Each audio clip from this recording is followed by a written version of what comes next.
Sosok Monkey D. Garp yang kembali muncul untuk selamatkan Koby yang diculik oleh Kurohige, seolah membuat kita berspekulasi jika pertarungan Garp dengan Kurohige ini akan menjadi jembatan yang menghubungkan pertarungan antara Luffy dan Kurohige di masa depan.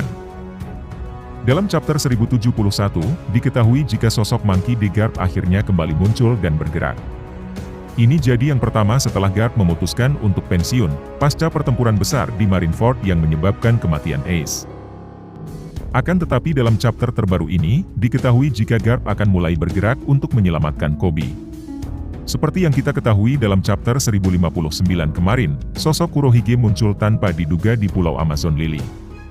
Di akhir chapternya diketahui jika Koby kemudian diculik oleh bajak laut Kurohige, dan membuat nasibnya sendiri tidak diketahui sampai sekarang.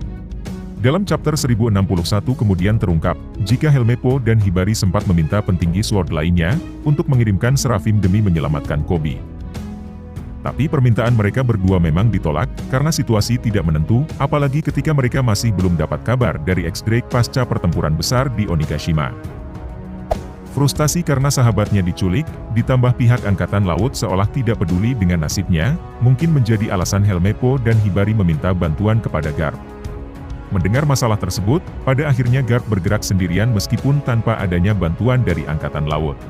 Garp sendiri diketahui adalah sosok yang melatih Koby dan Helmeppo di Angkatan Laut, oleh karena itu, rasanya wajar jika kemudian instingnya membuat Garp untuk memutuskan bergerak menyelamatkan Koby. Di sisi lain, bisa jadi sebenarnya Garp sudah mengetahui kabar tentang Koby yang diculik, karena kabar tentang penculikan Koby memang muncul di surat kabar dan bahkan menjadi salah satu pembahasan utama. Bagaimana Garp yang tergerak untuk menyelamatkan Koby seolah jadi petunjuk jika Garp mungkin adalah bagian dari organisasi Sword, bahkan bisa jadi Garp sebenarnya adalah pemimpin dari organisasi tersebut.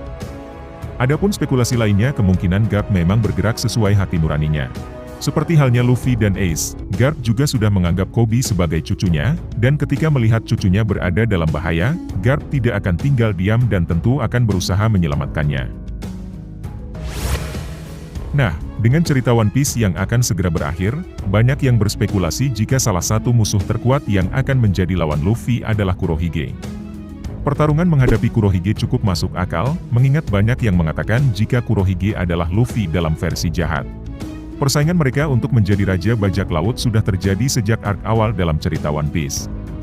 Mereka sama-sama memiliki mimpi besar untuk menjadi Raja Bajak Laut, dan keduanya juga diketahui sama-sama penyandang nama Di.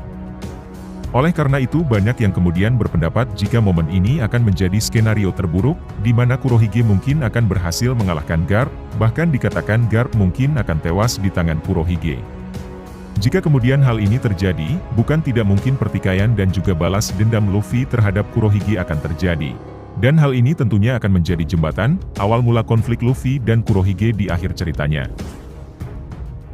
Namun sekali lagi ini hanya spekulasi para penggemar, karena adanya pernyataan Oda Sensei dalam acara Shonen Jump kemarin yang menyatakan jika akan ada karakter penting yang tewas pada Battle Royale yang akan terjadi di tahun depan. Dan jika kita pahami kembali, bagaimana Garp bisa tewas tentunya masih menjadi misteri. Karena dia adalah satu-satunya petarung di dunia One Piece yang kita ketahui sebagai pengguna haki murni.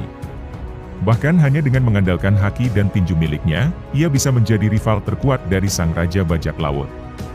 Ia mungkin sedikit asing dengan kekuatan kegelapan milik Kurohige, akan tetapi ia mungkin sudah sering bertarung menghadapi kekuatan gura-gura, yang membuat pengalaman tempurnya jauh lebih tinggi dibandingkan Kurohige. Namun kita memang tidak bisa mengabaikan faktor usia, di mana kita sempat melihat Rayleigh juga merasa tidak yakin, jika ia bisa menang melawan Kurohige dalam pertarungan hidup dan mati. Logikanya, jika Rayleigh sendiri merasa tidak sanggup mengalahkan Kurohige, artinya peluang Garp untuk menang bisa jadi cukup kecil. Nah, demikianlah pembahasan kita mengenai hal ini. Jika kamu punya pendapat lain, silakan tulis di kolom komentar.